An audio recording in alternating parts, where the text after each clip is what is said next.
días. Vienen 2 puentes seguidos. Gracias a Dios por el tiempo que nos da de descanso, por las personas que pueden salir y disfrutar este puente.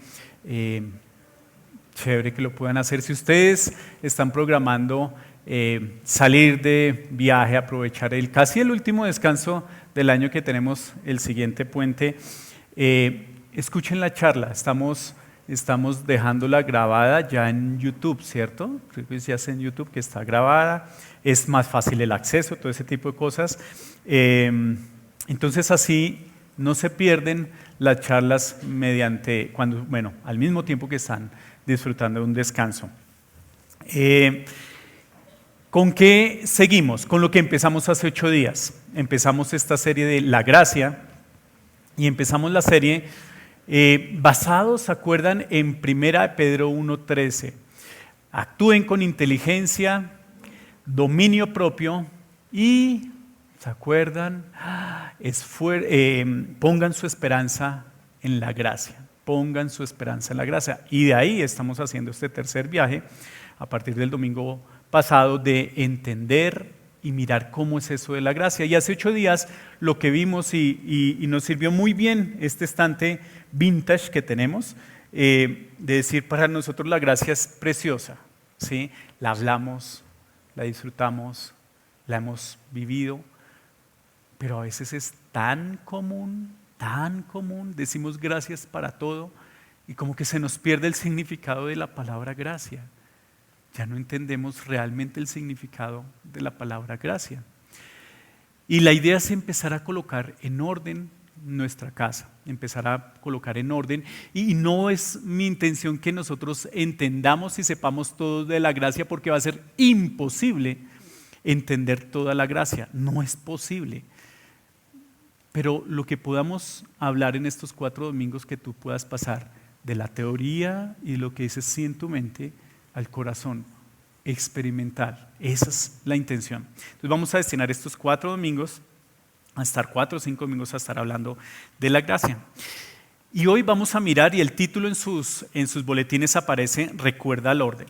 Primero el 1 y después el 2. Y uno dice, sí, primero el 1 y después el 2. Y vamos a empezar con esto. Quiero que miren esta declaración que aparece en el libro de Corintios, ¿vale? Pero por la gracia de Dios soy lo que soy. Y la gracia que Él me concedió no fue infructuosa. ¿Listo? Léanlo otra vez. Libro de Corintios, 1 Corintios, palabras de Pablo. ¿Listo? Y uno dice, ¿está uno de acuerdo? ¿Cierto? Por la gracia de Dios soy lo que soy. Entonces uno dice, sí, yo sé que no me he portado muy bien, pero si yo me diera el pago de lo que yo me merezco, no estaría en estas condiciones. Y entonces uno empieza a sentar la cabeza y decir, sí, Dios, es por tu gracia que lo que yo soy. Mis talentos, mi familia, mis hijos son un regalo tuyo. Es gracia sobre gracia la que yo he obtenido de ti. Y nosotros decimos, sí, es gracia sobre gracia. Ahora quiero que escuchen la siguiente declaración, que lean la siguiente declaración. Aparece en el mismo libro de 1 Corintios. Al contrario, he trabajado con más tesón que todos ellos. Vuelvan a leer. Al contrario, he trabajado con más tesón que todos ellos. ¿Qué nos dice esa declaración? Que comparando mi esfuerzo con el esfuerzo de otros, yo me he esforzado mucho más. Al contrario, he trabajado con más tesón que todos ellos. Y nosotros que hemos dicho que eso de compararse no es bueno, ¿sí? Y aquí Pablo se está comparando, está diciendo, mire, si es por esfuerzo, yo he trabajado mucho más que todos ellos, con más empeño. Llego a la siguiente conclusión: realmente yo soy una persona responsable, esforzada. No es orgullo, sino yo sí me muevo y me muevo mucho más que todos ellos. Compara esta con la segunda. Es como si aquí dijeran, mire, por gracia usted es lo que es. Pero en esta declaración está diciendo, es que yo lo he trabajado con esfuerzo. ¿Sí? Espere, por gracia soy lo que soy. Pero es que yo la he trabajado, me he esforzado mucho más que todos ellos. Y vemos como que estas dos declaraciones son antagónicas, no son sinónimos sino antónimos, como que no van en la misma fila. Una declara y exalta la obra de Dios en mí, inmerecida en mí, y la otra dice, yo sí me he esforzado y me he esforzado mucho. ¿Sabe cuál es el problema? Mirar dónde encontramos estos versículos. Revisen 1 Corintios capítulo 15, versículo 10, y se van a encontrar que están junticos, uno tras otro. Lean conmigo. Pero por la gracia de Dios soy lo que soy, y la gracia que Él me concedió no fue infructuosa. Al contrario, he trabajado con más tesón que todos ellos. De la mano, no escogí de una parte de aquí, cogí de otra parte de allá, sino están de la mano. Entonces uno dice, espere, ¿cómo puede ser algo que parece antagónico no ser antagónico? Por un lado está diciendo, todo lo que soy es gracias a Dios. Por otro lado, mi esfuerzo y mi tesón, he trabajado mucho más. Entonces debe ser que nosotros tenemos invertido un orden. Y la clave de este versículo es la palabra infructuoso. La gracia de Dios, la gracia que Él me concedió no fue infructuosa. O sea, esto que he disfrutado trajo como fruto que yo me esfuerce y me esfuerce trabajando mucho. O sea, no son dos cosas aparte, son dos cosas en una sola. ¿Por qué quiero empezar a desarrollar el tema de la gracia de esta manera? Porque nosotros generalmente confundimos el orden, ¿sí? Nosotros tenemos mentalmente un cruce en el cual nosotros decimos, si yo me esfuerzo por la gracia, ¿cómo ser un buen hijo de Dios? Eso es lo que Dios quiere de mí, esfuérzate y sé valiente. El servicio, la puerta de oro para revelar tu corazón. Sí, eso es lo que Dios quiere de mí. ¿Y se acuerdan qué vamos haciendo? Colocando la gracia en un orden que no es el correcto. En el orden de me he esforzado y he trabajado mucho más que todos ellos. Y leo y me preparo y hago. Y la gracia que no fue infructuosa en mí queda relegada. ¿Y a quién nos lleva esto? A nosotros pretender que es por nuestro esfuerzo que nosotros vamos a hallar la paz de Dios. Y vamos a llegar a una conclusión muy rápida, y la conclusión es esta. Realmente esto de vivir en gracia, sentir la gracia de Dios, el gozo de la salvación, la vida abundante, requiere mucho esfuerzo. Eso es de esfuerzo. O sea, el orden que da Pablo es el orden invertido. Por el esfuerzo y el trabajo que he trabajado, y mucho, mucho más que todos ellos, el fruto es que la gracia de Dios va a ser revelada en mí. Y ahí perdemos el año, porque hemos perdido totalmente el norte de lo que es la gracia que nosotros tanto queremos, que nos promete Dios y que nosotros no vemos. ¿Y cuál vida abundante y cuál de esas cosas? Si yo lo que veo es que esto del cristianismo es un esfuerzo continuo. Es más, si yo pongo a buscar en todos esos libros, yo voy a escuchar muchas veces la expresión esfuérzate y sé valiente, esfuérzate y sé valiente, esfuérzate y sé valiente. ¿Y la gracia? La gracia debe ser el fruto de mi esfuerzo, va a ser la gracia. Y parece algo como esto. Miren el siguiente gráfico. A ver, aquí estoy yo. Dios, mi relación con Dios y mi entorno. Y tenemos un título de este gráfico, 1 y 2. Pregunta, ¿cuál sería 1? ¿Esto o esto? Este. Bien. en la teoría. Pero pensémoslo un poquito. Aquí hay dos órdenes diferentes. Hablemos primero de este orden. Yo y mi entorno. ¿Qué es mi entorno? Mi esposo que no me hace caso, mi esposa que siempre es la cantaleta, el trabajo que nosotros no, el trabajo, si yo tan solo tuviera trabajo, el sueldo que no me pagan, la soledad con la que vivo, el novio con el que me voy a casar, el esposo con el que me tocó casarme, mi jefe, mi entorno. Eso es lo que yo pienso que me quita la paz. Y por eso llego a la conclusión, es que si tan solo mi entorno cambiara, si tan solo esto cambiara, yo podía respirar un poquito más, ¿o no? ¿Uno no piensa eso? Realmente, uno cuando ve dice, el problema es el entorno, la situación económica, lo que viene, lo que se nos viene, lo que yo estoy atravesando, el arriendo que hay que pagar, todo esto es lo que a mí me abate y yo me esfuerzo. Y todos mis días están dirigidos a mi entorno, porque esa es mi responsabilidad y lo entiendo. Mi responsabilidad es esforzarme y esforzarme mucho más para que mi entorno cambie. Pero rápidamente descubrimos esta ley. Es más, yo ya no le cantaleteo para nada. Él verá. Yo ya lo dejé en manos de Dios y Él verá lo que hace. Yo me voy a dedicar a mis cositas, a mis responsabilidades, a hacer tal cosa. Yo no le volví a decir nada del asunto por una semana. Y es que yo no veo que haya cambios, es que no los veo. Yo no me volví a meter. Vuelvo y les digo, por una semana, por 15 días, por un mes,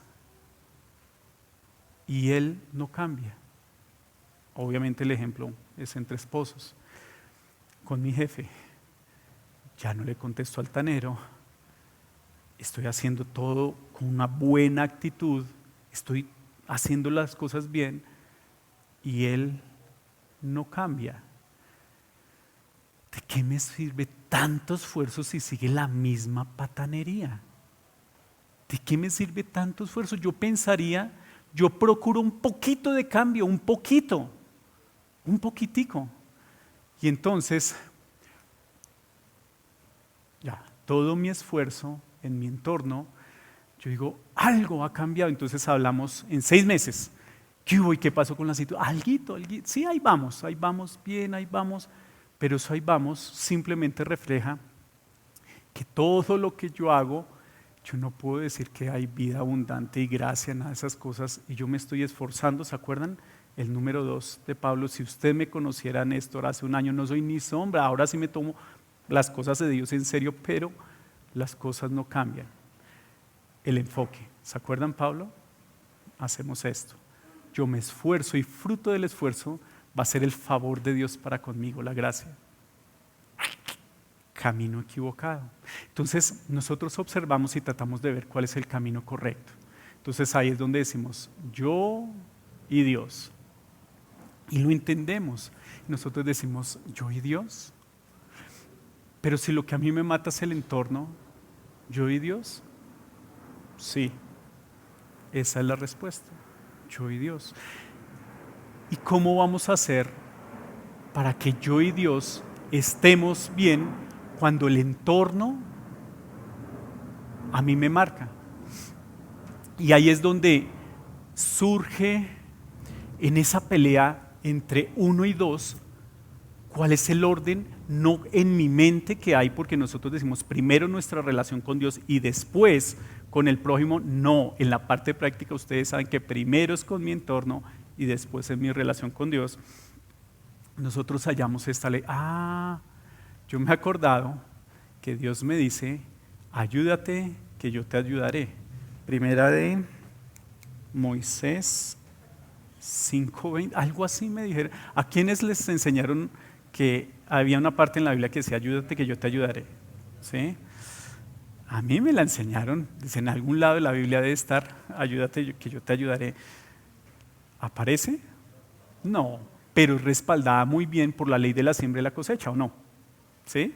Entonces, listo, no aparece, ayúdate que yo te ayudaré, pero sí aparece la ley de la siembra y la cosecha. Y entonces ahí uno sí le echa la mano.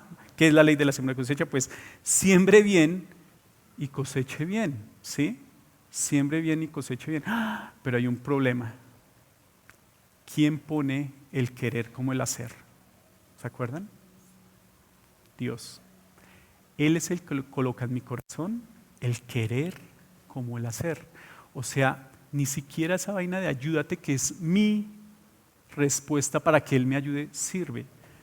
No es el esfuerzo para que Él me ayude, miro mi esfuerzo y para que yo haya la gracia y la vida abundante y vea que esto tiene propósito, no va a ser el esfuerzo. Y se nos ha introducido de una manera muy suavecita el humanismo cristiano. Espera un momentico, ¿humanismo cristiano? Primero, ¿qué es humanismo? ¿Se acuerdan? Es esta corriente filosófica que colocó al hombre en el centro. El hombre es Dios, ¿sí? Tú decides, tu futuro es primero, tus gustos primero, todo gravita alrededor tuyo. Si tú estás de acuerdo, hazlo, hazlo. Humanismo, primero en usar humanismo, Satanás, con Eva. Bueno, con Adán, pero él pues ya vendió rápido la idea, se compró rápido la idea. Seréis como Dios, seréis semejantes a Dios. El hombre en el centro, en el lugar de Dios. Pero humanismo cristiano, ¿cómo sería el humanismo cristiano?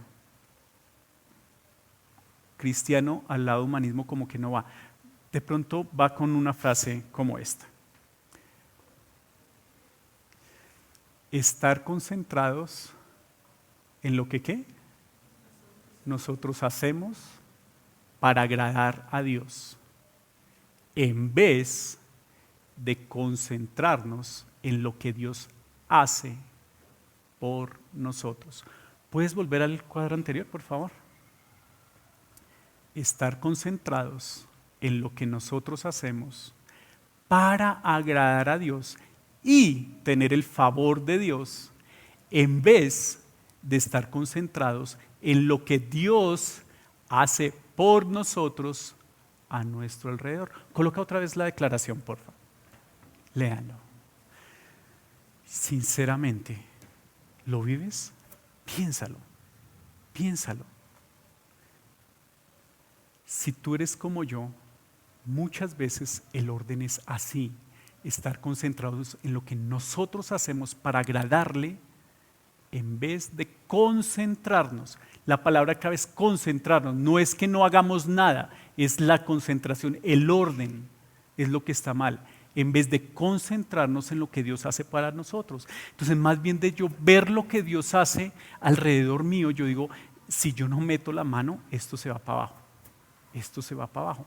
Por eso es que es tan difícil que yo, después de 8 días de no ser cantaletosa, que eso es una de las cosas que más me dice mi esposa o mi esposo, que yo soy cantaletoso, pues yo me quedo callado y yo estoy, no haces nada, no haces nada. Y mira lo que yo estoy haciendo para ganar tu favor, no estoy siendo cantaletosa. ¿Ven? Realmente este humanismo cristiano sí penetra, y penetra nuestra realidad normal. ¿Cómo lo sabemos? ¿Cómo sabe usted y yo que es cierto? Fácil. ¿Cómo está la gracia de Dios en su vida? ¿Cómo está el gozo de su salvación? ¿Hay gozo? ¿Termina el día y cómo lo termina? Otro día más. O puede ver las misericordias diarias que Él tiene. Si usted es como yo, es porque hace esto. Y entonces uno entiende que el orden que dio Pablo, que es un orden de gracia, y por lo tanto el fruto de la gracia es que yo me esfuerce, lo hemos cambiado. Y con razón la gracia no se ve así. Ahora, ¿lo hacemos con sinceridad? Claro que lo hacemos con mucha sinceridad. ¿Cómo lo sabemos? Pues el ejemplo de Caín, ¿se acuerdan? Caín, ¿qué presentó delante de Dios en su ofrenda? ¿Qué presentó? Lección, Caín, Abel. Bueno, Abel, ¿qué presentó? ¿Cuál fue la ofrenda que trajo? ¿Se acuerdan? Becerrito, matar, animal, sangre. ¿Qué presentó Caín?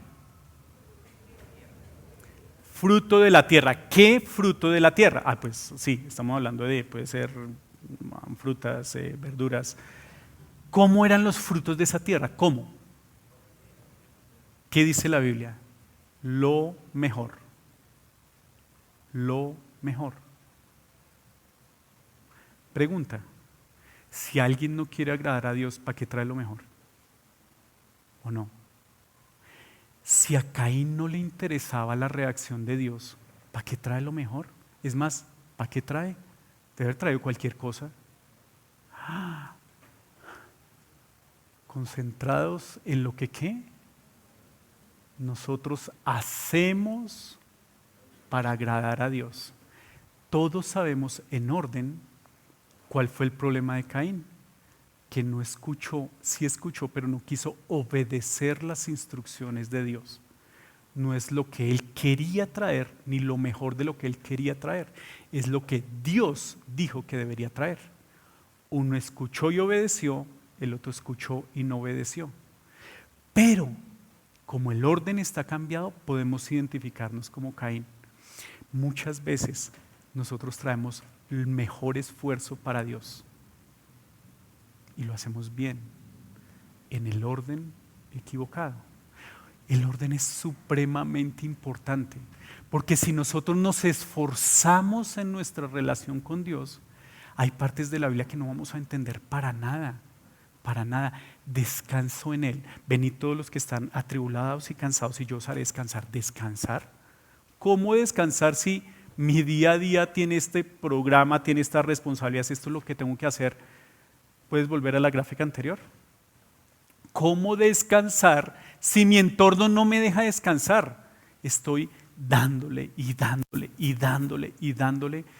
Y entonces esas declaraciones, esas promesas de Dios, de descanso, de vida abundante, quedan en buenas declaraciones, bonitas declaraciones, pero realmente no están en el orden correcto.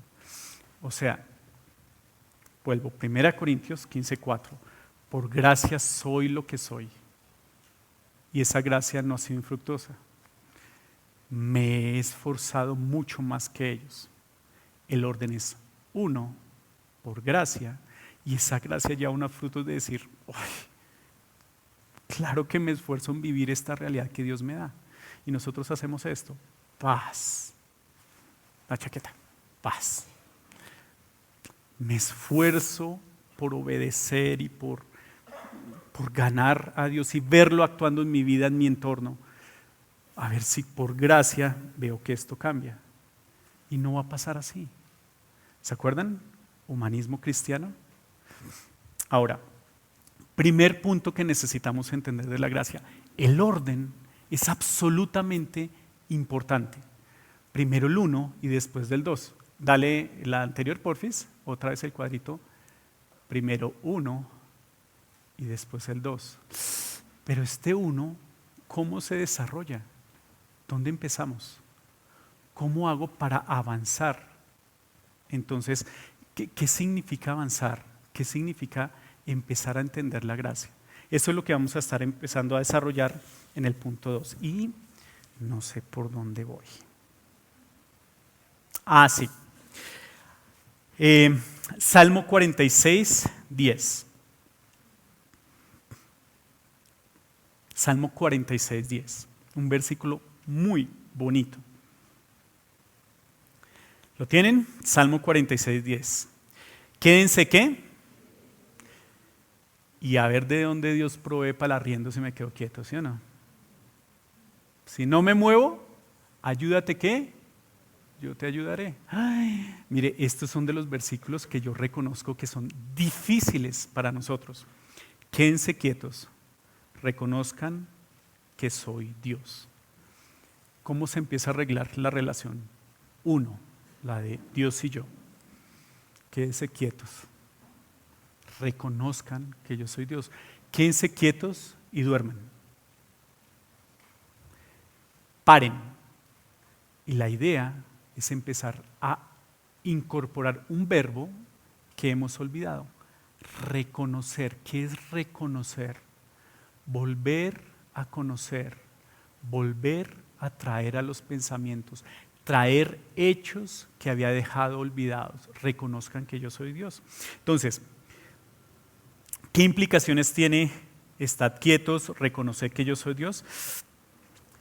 En que mi entorno, puedes volver a colocar la gráfica, porfa, en que mi entorno es el lienzo en el cual Dios va a actuar. O sea, listo. Dios, tú me dices, quédate quieto, Néstor, reconoce que yo soy Dios. ¿Reconocer sobre qué? Sobre mi entorno. Pero ¿cómo empezamos a reconocer sobre mi entorno? Empieza sobre el pasado. Por gracia soy lo que soy. Empieza a mirar atrás. ¿Dónde ha estado Dios? ¿De qué te ha librado? ¿Cómo te ha sacado? Recuérdalo. Este es el lienzo. Y significa, tiene otra implicación, que si yo voy a estar quieto y reconocer, esto queda en orden de dos, porque yo estoy conectado con lo que Él solo puede hacer. Ahora uno dice, Néstor, eso suena muy bien en el Salmo 46:10, pero estos hijos de Coré, o los hijos de Asaf, o Asaf mismo, o David, que hizo muchos salmos, no estaban en mi pellejo. Busquen el contexto de este salmo. Vamos a leerlo, Salmo 46, versículo 1, y vamos a ver si es que les tocaba muy fácil a los israelitas en esa época.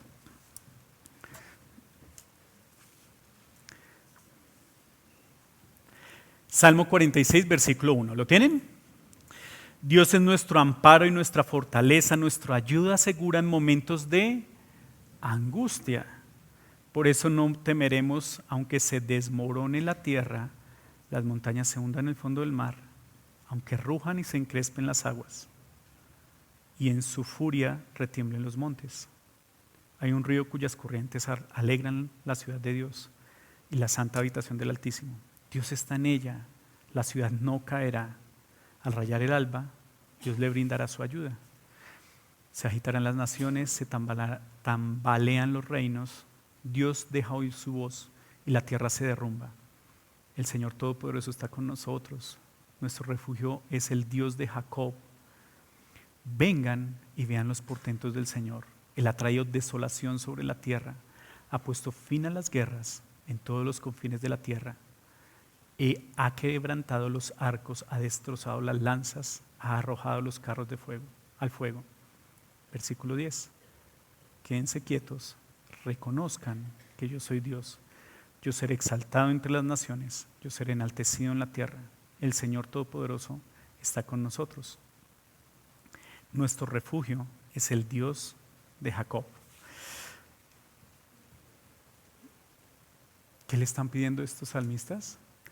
La ciudad santa no caerá. ¿Adivinen quién estaba alrededor? El ejército enemigo. Aunque inunden la tierra, estaban preparando un plan para conquistar a Jerusalén. Nosotros no temeremos. Tú nos librarás de esto. ¿Zozobra el entorno de ese salmo? Les voy a decir cuál es el entorno. Una economía que está a punto de caerse, porque los van a invadir. Una familias que están a punto de ser esclavos, porque a todos los que invaden, bueno, algunos los matan, otros de esclavos.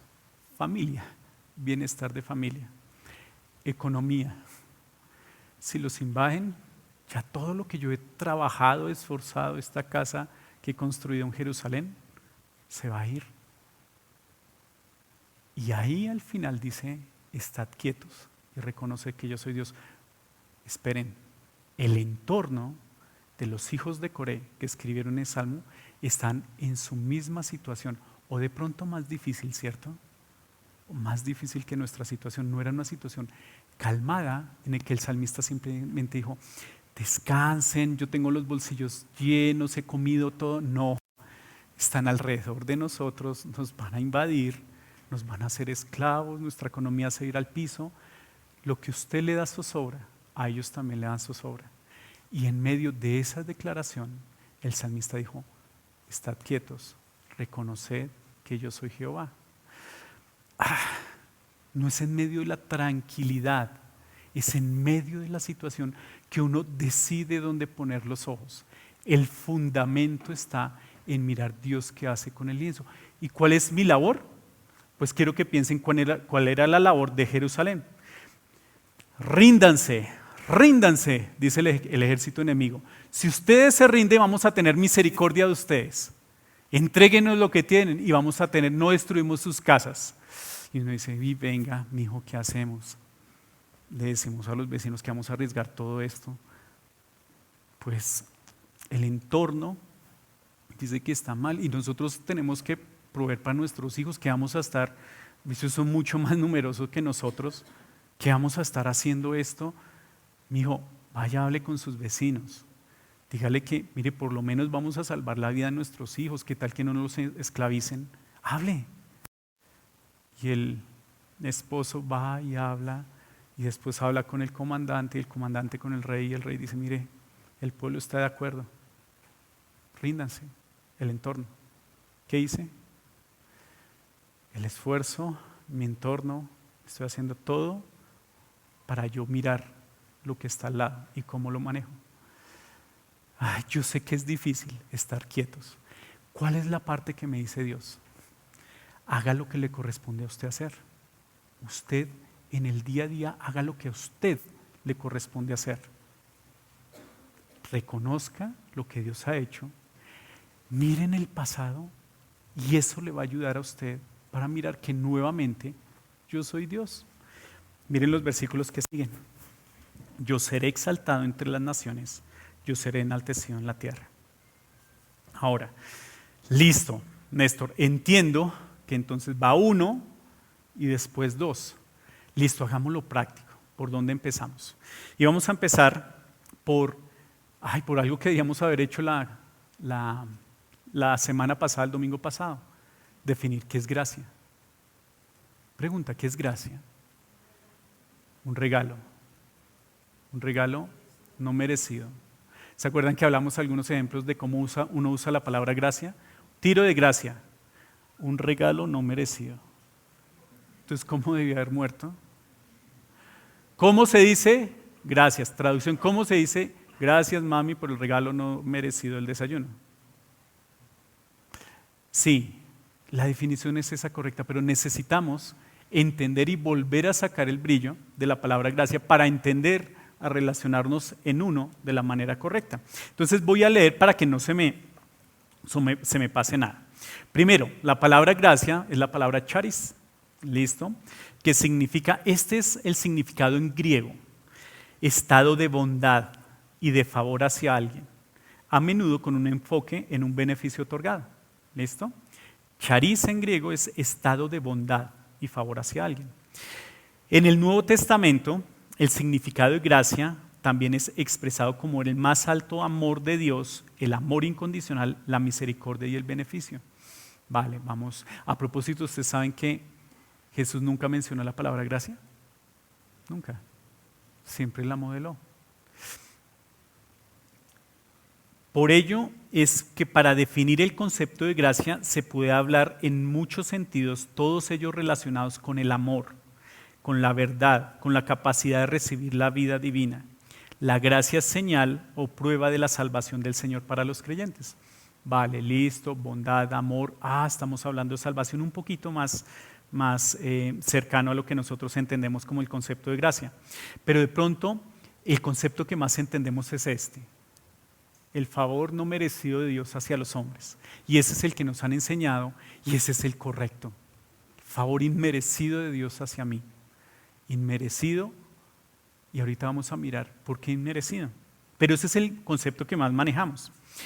Pero leí este concepto de gracia en el hebreo antiguo. En el hebreo antiguo la palabra gracia significa esto: agacharse, inclinarse. Y con el tiempo llegó a significar esto: hacer un favor, inclinarse para conceder un favor. Amplía un poquito, agacharse, inclinarse, conceder un favor. Y me encantó esta forma como lo usa un pastor que ya murió, que se llama Donald Barnhouse. Bueno, el pastor Donald dijo esto. ¿Puedes colocarlo, porfa? El amor que asciende es adoración. ¿Lo tienes? Siguiente.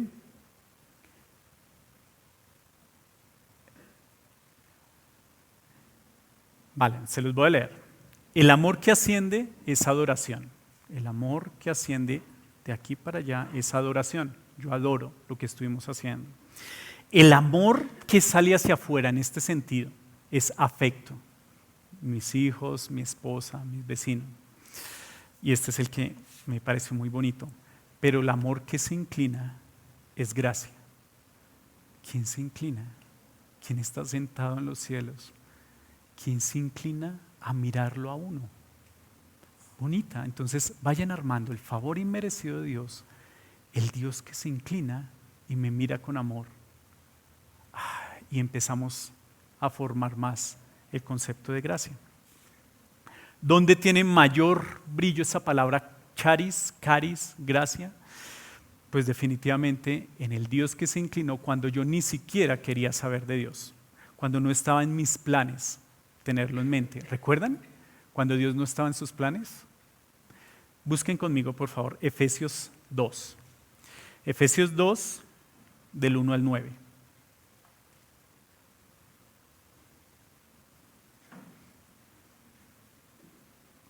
Efesios 2, del 1 al 9.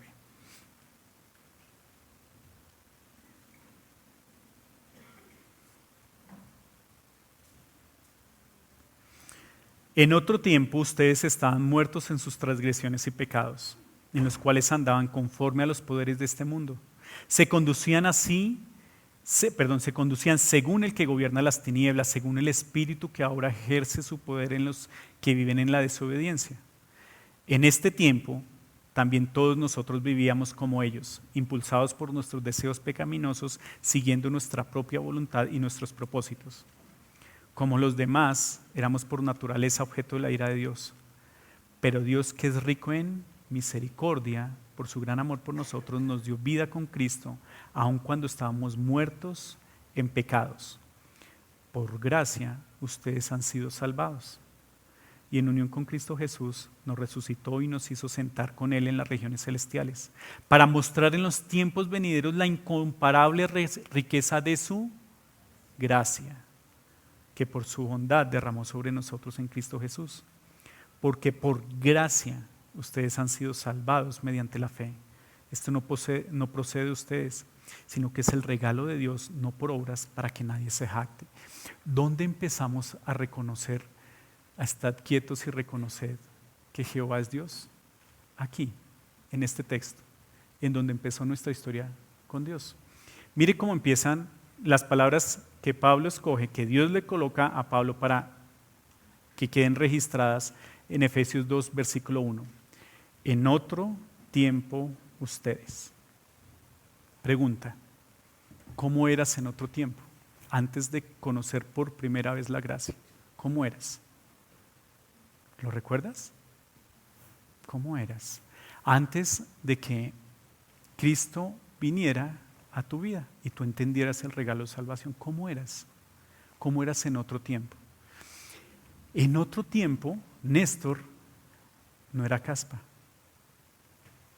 Oye, ¿nunca has sido caspa? ¿Siempre has sido todo pasivo?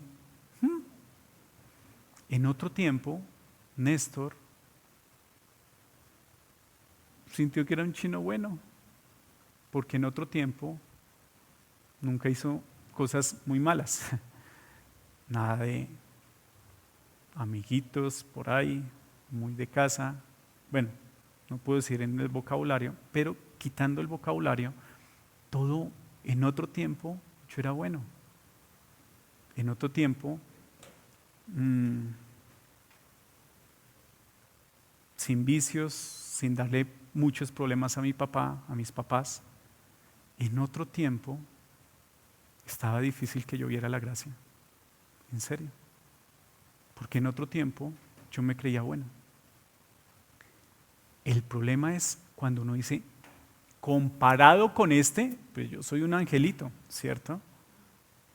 Y comparándome en otro tiempo, yo era bueno. Y cuando nos obligaron a ir a la iglesia, porque fue obligada, yo dije, bueno, pues del ahogado al sombrero. Ahí, a mi parte buena, le involucro a Dios. Entonces ya está como el combo completo, ¿sí? Entonces ya estamos en otro tiempo. Néstor asistía a la iglesia, se creía bueno, pero no tenía ni idea de la gracia, ni idea. En otro tiempo, pasando el tiempo en la iglesia, en otro tiempo, Néstor creyéndose bueno, siendo un chino bueno, juicioso, yendo a la iglesia, sabía el plan de salvación, lo comunicaba a otros, pero no conocía la gracia de Dios. ¿Por qué? Porque yo nunca recordaba en ese tiempo un solo momento, un momento en mi vida en que yo le hubiera dicho a Cristo que estaba manchado por mis pecados y que Él era la única solución. No, yo pensaba que eso era natural, que de tanto estar en la iglesia y pues las enseñanzas y ser un chino bueno, pues eso fue como por ósmosis, ¿sí? Como ahí, pegadito. Entonces, ¿cuál era mi protección mental? Decir, ¿cómo es posible si yo no hubiera entendido de la gracia? Entonces yo no estaría aquí en una iglesia cantando y eso que lloraba y todo, cantando y alzando las manos y diciéndole a otros cómo ser salvo. ¿Cómo es posible que yo haga eso si yo no he entendido la gracia, si nunca he sido salvo? Y lo hacía, igualito, porque nunca hubo un momento en mi vida que yo recordara una cita de Dios conmigo. Nunca estuvo presente la riqueza de su gracia para salvación. Charis no estuvo. Charis, gracia, era una palabra teórica, mas no cercana a mi vida. La inclinación de Dios hacia mí la sabía, pero en otro tiempo no la entendí. Hasta que un tiempo Dios tuvo una cita conmigo y ustedes ya saben la historia, entre semana, y yo dije, yo no puedo creer que yo no sea salvo. Yo no puedo creer y te confieso. Y ese fue el momento en que Dios y yo solos entendí la gracia por primera vez. En otro tiempo, ya entendí cuando vino la gracia. Y ya entendí que hacía muchas cosas en mi entorno, pero sin entender la gracia. ¿Dónde empieza la gracia?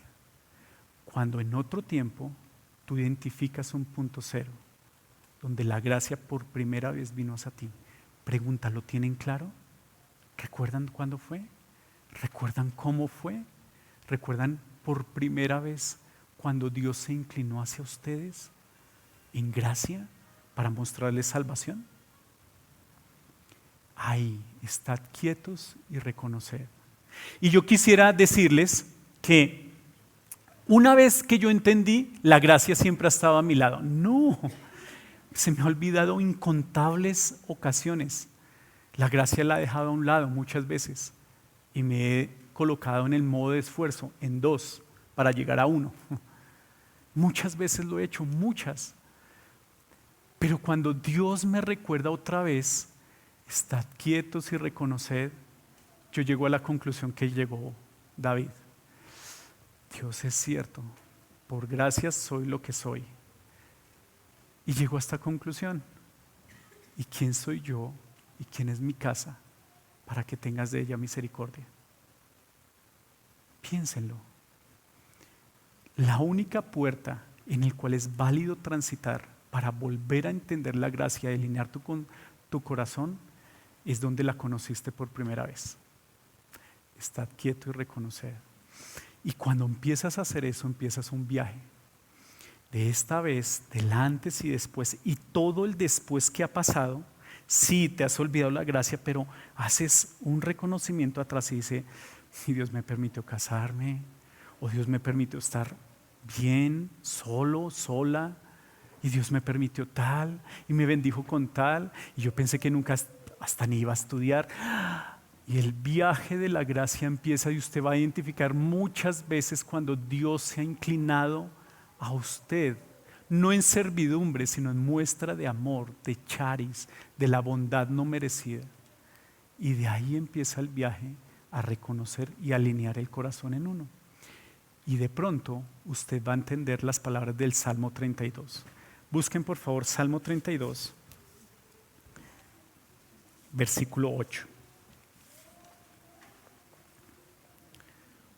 Salmo 32, 8.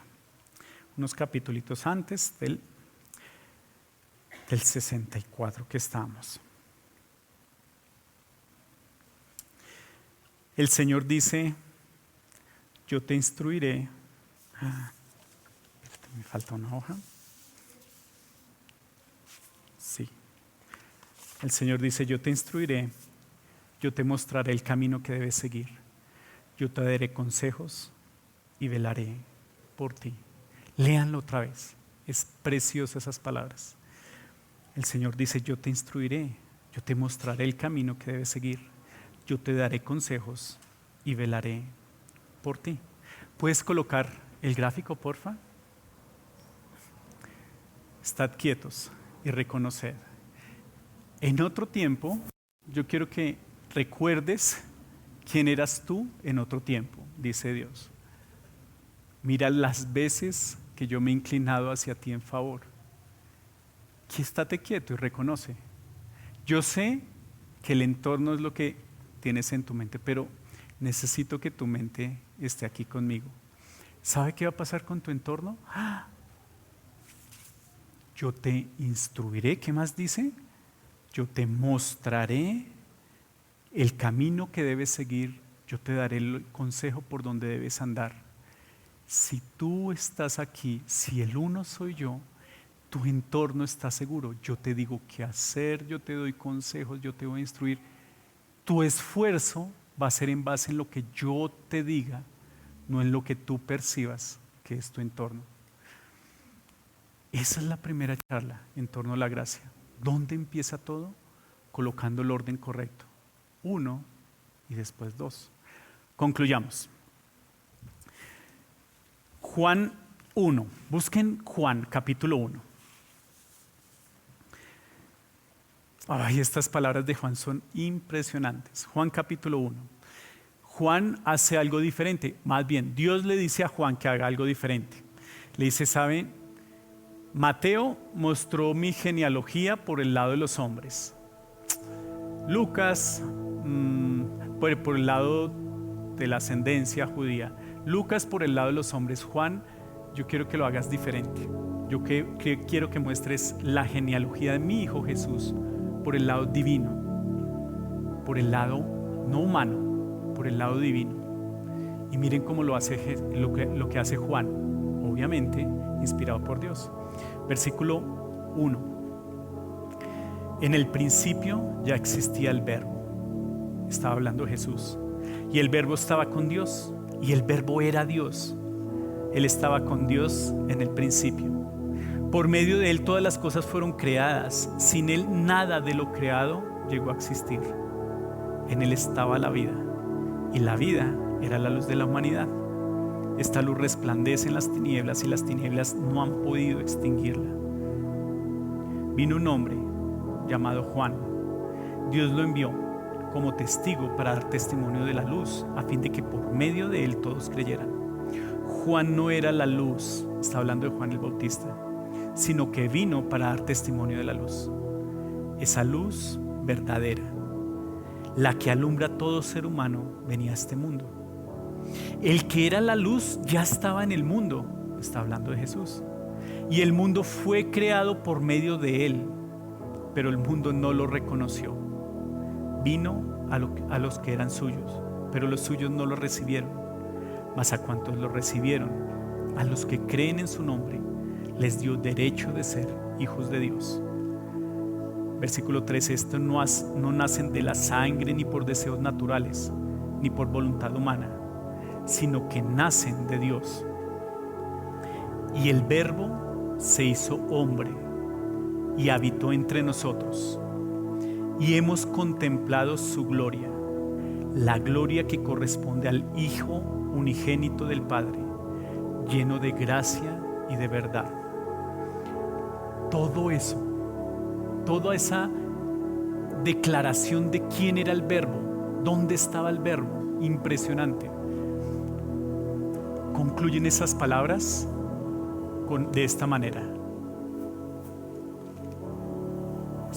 Okay. Concluyen las palabras de esta manera. De esta manera.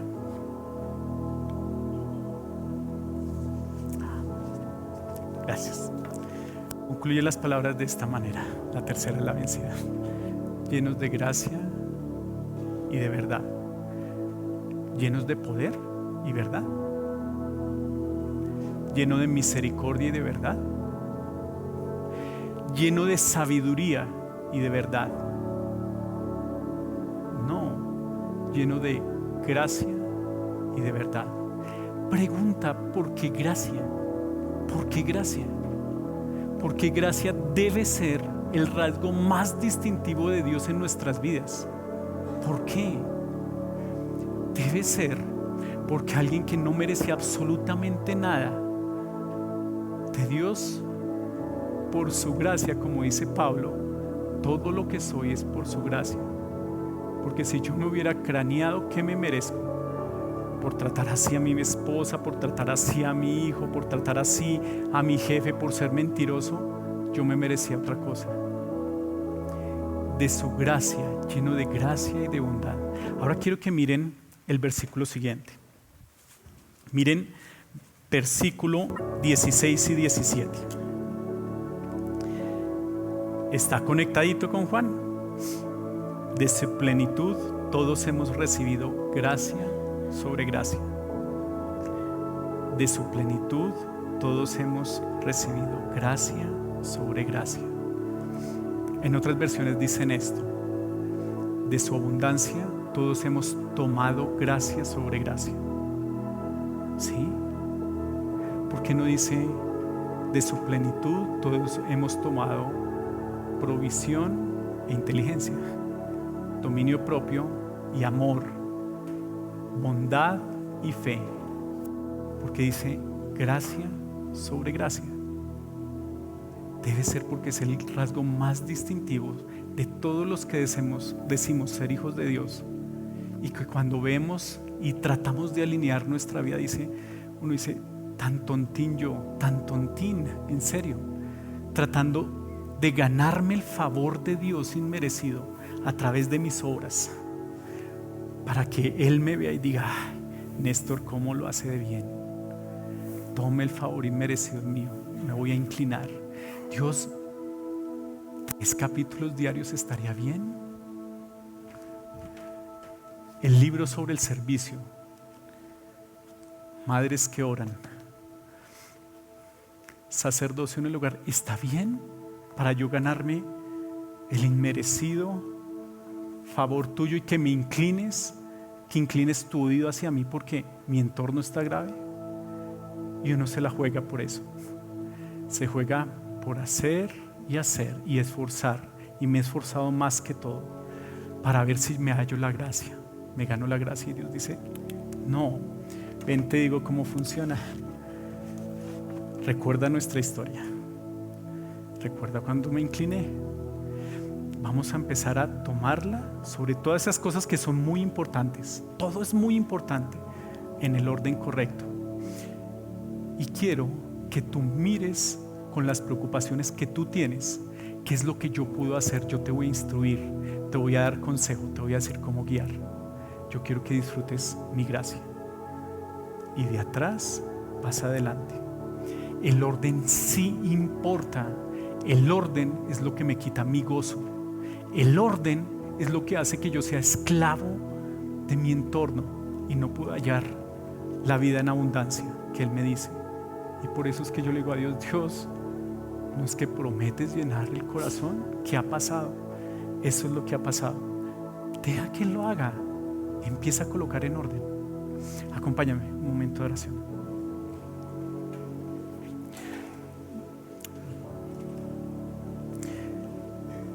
Así con los ojos inclinados, los ojos cerrados y las cabezas inclinadas, me quiero dirigir a usted. Usted que cuando yo le pregunté que en otro tiempo cómo era, de pronto usted dice, ¿sabe qué? Yo no, ni siquiera una vez, eso que usted habló, pastor, de la gracia redentora, eso yo no lo he tenido. Yo no recuerdo un momento en que yo haya recibido a Cristo como Salvador, como camino de riqueza de gracia. Yo no lo he vivido. Pero ¿sabe? Yo deseo hacerlo esta mañana, por primera vez. Aceptar ese regalo de gracia, porque siento que este es el momento y lo quiero hacer. Si esa es tu condición esta mañana, ahí donde estás sentado, quiero pedirte simplemente que alces tu mano. Así nadie te está viendo. Y va a haber alguien que se te va a acercar y te va a mostrar el tesoro de gracia sobre gracia que hizo Dios hacia ti a través de el regalo de salvación. ¿Hay alguien que simplemente levantara su mano y dijera, yo quiero que alguien me muestre? Mientras esperamos brevemente.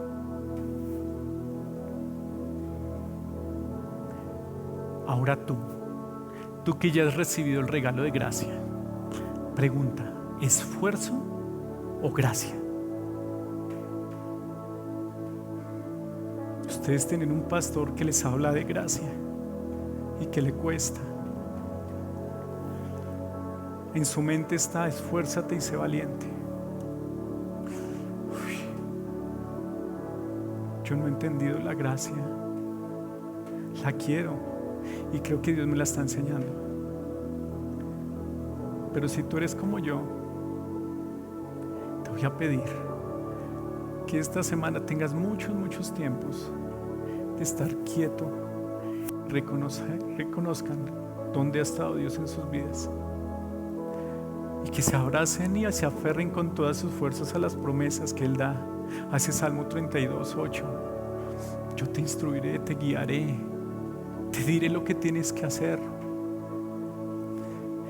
Es su gracia la que tiene que actuar, no tu esfuerzo. ¿Dónde viene tu esfuerzo? Cuando tu corazón haya pasado tiempos con Él. Primero el 1 y después el 2. Solo invierte y vas a estar cansado. Y yo creo que estás cansado. Vale la pena hacerlo a la manera de Dios. Padre, yo sé esto en mi mente de la gracia. Y yo sí la he disfrutado y muchas veces la he disfrutado y muchas veces no, muchísimas veces no. Pero también sé, Señor, que es algo que tú no declinas y que tú constantemente muestras tu gracia sobre gracia, con el único fin de cogernos nuestras cabezas, hacernos parar y decir, estás en casa conmigo. ¿Se acuerdan? Yo soy Emmanuel contigo todo el tiempo. Descansa en mí. Yo tengo la fuerza. Yo sé para dónde va su barca. No reme en la dirección contraria. Gracias sobre gracia. Con razón escogiste esas palabras, Rey. Ayúdanos. Te lo pedimos a abrazar lo que un Padre como tú hace al inclinarse hacia nosotros y darnos estos favores no merecidos. En tu nombre lo pido. Amén.